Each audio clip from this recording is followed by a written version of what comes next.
Sa nakaraan nating video ay nasubaybayan natin ang paglitaw ni Dollar sa Planet Roca. At ngayon naman subaybayan natin ang panibagong hamon sa buhay ng ating bida. Habang nag-iisip ang ating bida, biglang tumunog ang kanyang comlink. Tumingin siya, at ito ay isang kakaibang numero. Nag-atubili ang ating bida at sinagot ang tawag. Lumabas ang holographic na imahe ni Chin Zuan.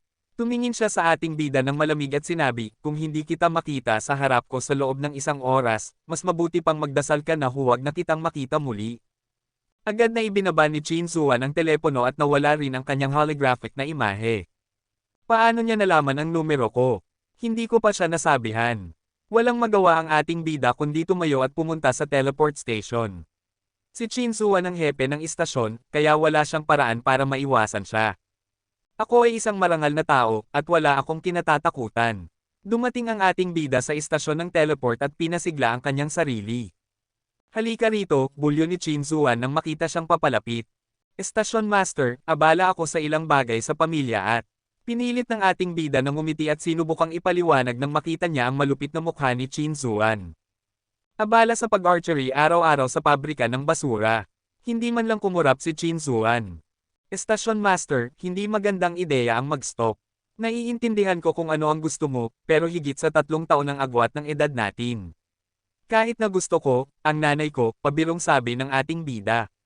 Si Chin Zuan, na naglalakad sa unahan, ay naiinis ngunit hindi lumingon.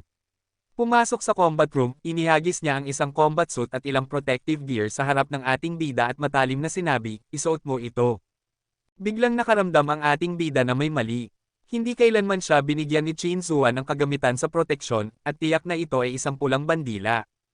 Gusto sanang tumakas ng ating bida pero inaasahan na ni Chin Zuan ang kanyang balak at nilock ang pinto ng combat room bago pa man siya makagalaw. Estasyon Master, huwag mong gawin ito. Kailangan nating pag-usapan ito. Hindi ko kailanman inisip na ang edad ay isang issue. Huwag kang lumapit. Patuloy na umatras ang ating bida habang si Chin Zuan ay nagngangalit ang mga ngipin at lumapit sa kanya. Itinaas ni Chin Zuan ang kanyang kamao at sinuntok ang ating bida. Talagang galit na galit siya ngayon. Sa wakas ay napapayag niya siyang Manly na payagan ng ating bida na sumali sa bullseye, ngunit ganap na nawala ang ating bida sa mga nakaraang araw. Mas ramdam ng ating bida ang pressure kaysa dati, at nanghihina ang kanyang mga braso matapos hadlangan ang 2 suntok mula sa kanya. Nang handa na si Chin Zuan na bugbugin siya, lumabas ang holographic na imahe ni Yang Manly mula sa comlink sa combat room.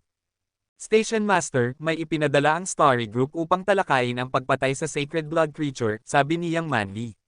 Sige, dalhin mo sila sa conference room at darating ako agad. Huminto si Chin Zuan at matinding tumitig sa ating bida. Station Master, nakikipagtulungan tayo sa Story Group. Tanong ng ating bida. Hindi mo alam. Ang Son of Heaven ay anak ng CEO ng Story Group, sagot ni Chin Zuan. Isipin mo. Papahamakin ba kita sa pag-anyaya kung sumali sa bullseye? Walang dahilan para mag-isip, paano ko naman lalabanan ang iyong kagustuhan? Sasali na ako sa bullseye kaagad at hindi mo na kailangang sundan ako, sabi ng ating bida nang may hinanakit. Magandang makita na nag-isip ka na. Hindi mayaman ang pamilya mo. Ano ang gagawin mo kung hindi ka pupunta sa paaralang militar? Sabi ni Chin Zuan bago umalis sa silid ng labanan. Hindi niya nakalimutang magayos ng isang gwardya upang samahan ang ating bida sa pag-uulat kay Yang Manly. Ang dahilan ng biglaang pagbabago ng isip ng ating bida ay dahil nalaman niyang si Son of Heaven ay anak ng CEO ng Story Group. Dahil si Chin Zuan ay nakikipagtulungan kay Son of Heaven, marahil ay malalaman niya ang mga katotohanan tungkol sa pagkuha ng Story Group sa kanilang negosyo bilang isang miyembro ng Steel Armor Gang ni Chin Zuan. Dinala ng gwardya ang ating bida sa harap ng isang opisina. Kumatok ang ating bida sa pinto at natagpuan na ang babaeng nasa holographic image kanina ay nakaupo sa likod ng mesa, seryosong nakatingin sa kanya. Sinabi ng istasyon na kailangan kong mag-report, magalang na sinabi ng ating bida. Punuan mo ito. Walang ekspresyon si Yang Manly at ibinigay ang isang papel sa ating bida. Kinuha ito ng ating bida at nakita niyang isang simpleng form lang ito ng impormasyon. Pinunan niya ito at ibinalik. Maaari ka nang umalis. Magpakita ka sa training camp ng bullseye bukas ng umaga sa 6:00. Tandaan, ayaw ko ng mga taong hindi punctual. At ito na ang huli mong pagkakataon. Napakababa ng impresyon ni Yang Manly sa ating bida, lalo na pagkatapos ng kanyang pagliban sa bullseye.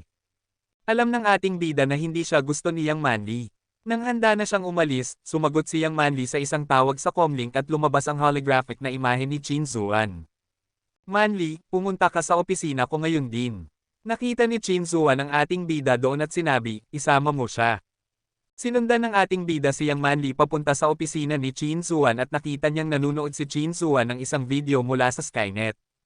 Manli, tingnan mo itong video. Paulit-ulit na pinanood ito ni Chin Zuan. Nakatayo sa gilid, lihim na inisip ng ating bida, ito ang video ko habang kumukuha ng pisikal na pagsusulit. May nagbayad para i-record ito. Malamang nalaman na ng mga tao na ako si Dollar. Maraming mga bulwagan sa sentro ng pagsusulit at may bayad ang panunood sa iba na kumukuha ng pagsusulit. Akala niya walang pakialam ang sino man sa isang walang kwentang tao tulad niya at hindi niya inaasahang mangyayari ito. Kung alam ni Son of Heaven na si Dollar ay ang ating bida, magkakaroon siya ng malaking problema. Ang Story Group ay makapangyarihan sa Alliance, at walang paraan na makakapagkumpetensya si Han Senador sa kanila. Dollar. Alam mo kung sino siya. Medyo nagulat si Yang Manli nang makita ang gintong figure sa video. Hindi. Ang video ay tungkol lamang sa Robot Channel, at nakasuot siya ng Beast Soul Armor buong oras. Hindi ko malaman kung sino siya. Ang mga salita ni Chin Zuan ay biglang nagpadala sa ating bida mula sa impyerno pabalik sa langit. Sikreto niyang pinunasan ng malamig na pawis sa kanyang noo. Kailangan kong maging mas maingat. Sa pagkakataong ito, pinalad ako, sa susunod baka talagang may lihim na binalaan ng ating bida ang kanyang sarili. Mahusay. Isang salita lang ang sinabi ni Yang Manli pagkatapos itong mapanood. Sinabi sa akin ng anak ng langit tungkol sa video na ito.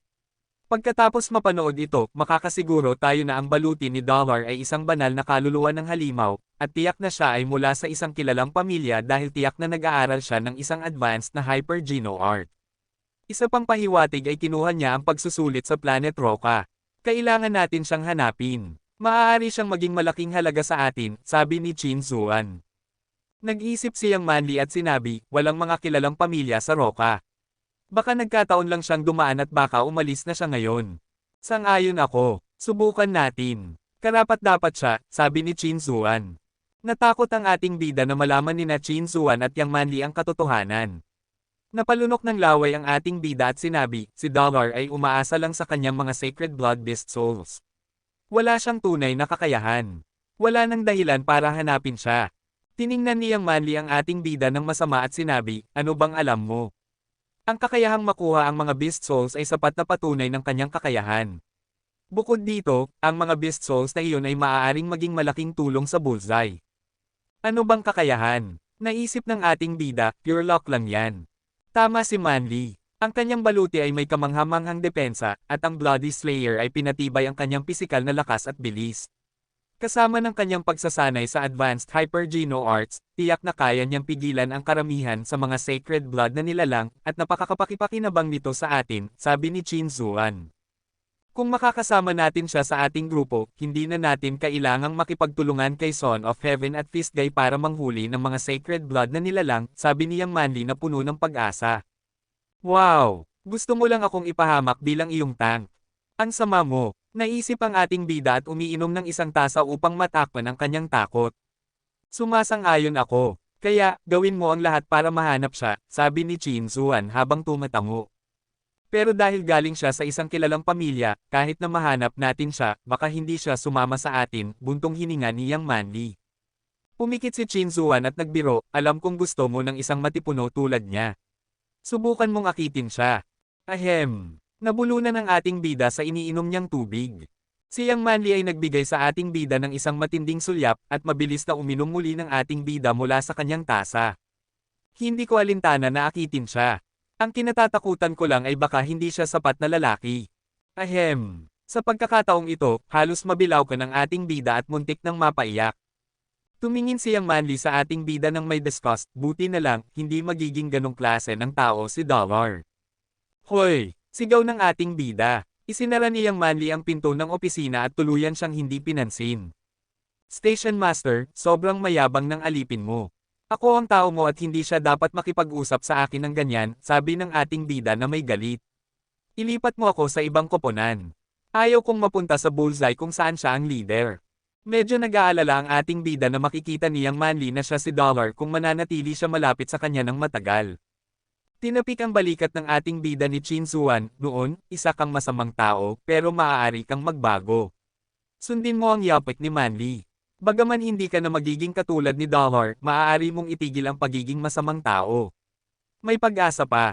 Umalis ang ating bida sa teleport station, umuwi at sinuri ang video sa Skynet. Nalaman niya na ang video ay may higit sa 100 milyong views.